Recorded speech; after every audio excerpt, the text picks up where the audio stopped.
And here with me is Bill Hader. Hi. Welcome, Bill. How are you? Good, man. I'm very excited for this movie, for everybody to see Trainwreck. Judd Apatow was in here yesterday. I got to see it like a week ago. Oh, good. It's not only... I thought it was just going to be one of these hilarious movies, but it's actually got, like... It's a real movie. There's a story, and there's heart, and there's like all this... Sweet. Yeah. There's all these elements to it. Do you know going in, like, okay, I think this is going to be a big one?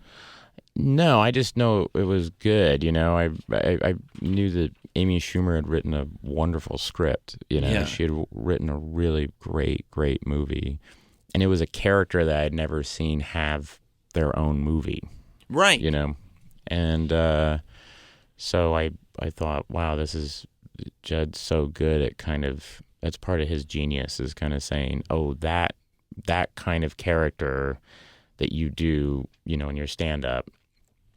You know, but it was so much more depth to it than I think I was even ready for, and so honest and everything, and then and saying, you know, oh, I've never seen that person be the lead in their own movie. Let's yeah, and even the dynamic that you guys have in it, with you being the male and her being the female, it's not like the typical love story, you know, girl needs to pick between her career and this man, and it's like it's very sort of contemporary and real. Yeah, I mean, that was the thing. Yeah, I remember, you know, you do a table read and people would be throwing out ideas, just and really great writers, but I think because of the way you're programmed, I remember some of the ideas after this table read was like, you know, it's like maybe she wants to have a kid, but she can't. And Amy was like, no, that's not.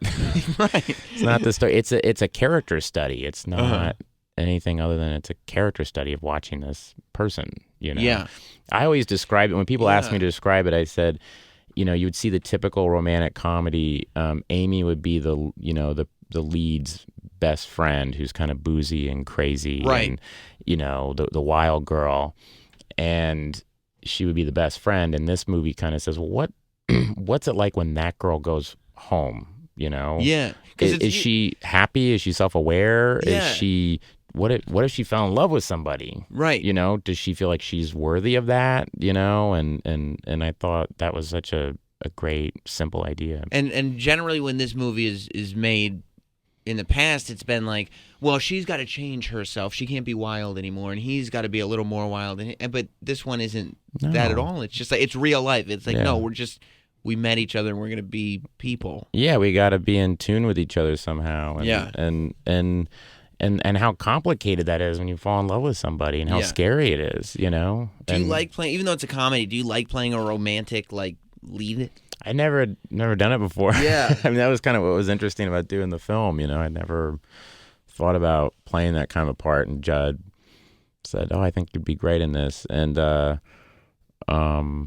yeah, no, and I auditioned, and, you know, a couple of times, and, you know, got the part, and I don't know, it felt, it was nice that Amy likes to work the same way I like to work, and that it's about watching behavior. You know, it's not about, you know, all about jokes. You know, it's not about getting to the joke and, well, this only works if we do this or whatever. It's the connection between these two people and how complicated that is, and you're watching behavior, which is my favorite kind of acting, you know, instead of seeing something that's, you know, kind of mechanical. And which is not to confuse people. You did manage to get some jokes in the film. Yeah. No, it's funny. It's funny. I think I take for granted that the thing's funny, you know, but in my mind, it's, you know, it's making the humor kind of organic to the characters and the situation, instead of saying, it's been 30 seconds, we need a joke. It's 30 seconds, we need to say ba-da-ba-dump, or, you know, do something. But it's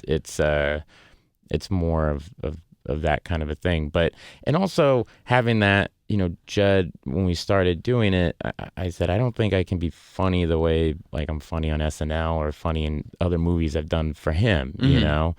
It has to, you know, you have to kind of modulate it, you know. I'm like an anchor for her in a way, and so she can kind of go out as far as she wants, but I'm here for her, and you know, so to do that, I can't be crazy the way she is, and, you know, because we toyed with some ideas of me acting crazier, And we actually shot one that they cut out of the movie where I steal a horse in Central Park. Right, there's the Jim Norton scene. Yeah, the Jim Norton scene where I steal a horse in Central Park. But you know what I mean? Like, it didn't make sense at the end of the day. Well, it just didn't. It just you wanted to his. He just didn't seem like certifiable, or I don't know. I'm not certifiable, but he wouldn't steal a horse. He wouldn't steal a horse. He's a doctor, and he stole a horse. You're like, oh well, that's a bad doctor. Right. I wouldn't go to that doctor. Yeah, and a professional athlete wouldn't either. Yeah, and I don't think she needs to be with a guy who steals a horse. And there was another scene we toyed about, like me smoking a joint for the first time, and like one of her joints, and getting stoned and all this, and then we all kind of decided, like, no, it's like, it's simple. That's when you start falling into he's going to change and she's going to change, instead of... No, this is just these two people, and people don't... I mean, to me, it's just about someone which I relate to, and I think is a great thing, of someone feeling worthy of love, and someone also knowing that in a relationship with someone like that you're risking a chance of being denied, and you're risking a chance of failure, with a relationship, and, Yeah, what's it like, the actual relationship? I would imagine on set when you're doing this, when you're filming, how long did the movie take to film?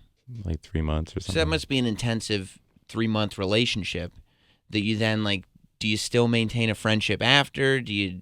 Yeah. Because that's like every day sort of creating. You're like with each other every day working. Yeah. And Amy and I were very conscious because we didn't know each other. Mm-hmm. That's the other thing. I mean, I did this movie Skeleton Twins with Kristen Wiig where we had to play siblings, and it worked great because we knew each other and worked with each other for 8 years. Right. So it was super... You just fall into it. Yeah, you just fall into it. But Amy and I didn't know each other. So I would go to the Comedy Cellar and watch her do stand-up. We would all go out and hang out on the weekends. I remember we went to a Billy Joel concert. We went to with a group of friends, and we all did stuff just to get, but it was part of the work, is that you gotta be hanging out with each other. And I guess you coming relaxed. from SNL, you're used to, in these skits that you were doing, these are the people that you're with all the time, even there. Yeah.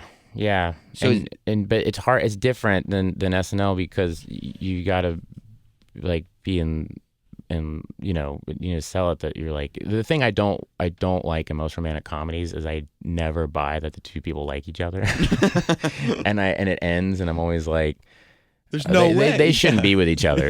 They've made a terrible mistake. Yeah. So I remember Amy and I just being like, we have to get very comfortable around each other so you can buy that you had to have that chemistry there. Right. How long did it take you to find natural chemistry? The good thing was that we had a lot of the same friends and we kind of hang in the same circles, so we had a lot to talk about.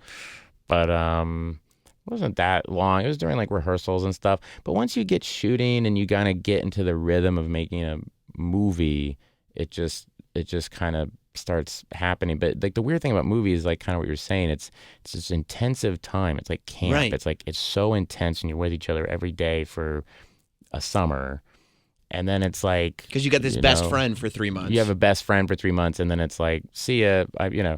Right, we don't have to hang out anymore. Yeah, so it's not part of the work anymore. But we it's the same thing at SNL. It's you hang out with each other, but then I think it's an unspoken thing where everybody's like, I'm gonna go back to my family, and I miss my family, and I'm gonna go hang out with them, and but it's that way with everybody. It's the same thing with Judd. It's the same thing with Jody Lipus, the DP, at the crew. Everybody, you get this bond together where you all are, and on Trainwreck especially, everyone really got along well and really liked each other, and so it was a bummer when it was over. I mean, it was legitimately, we were all bummed out. We had a lot of fun.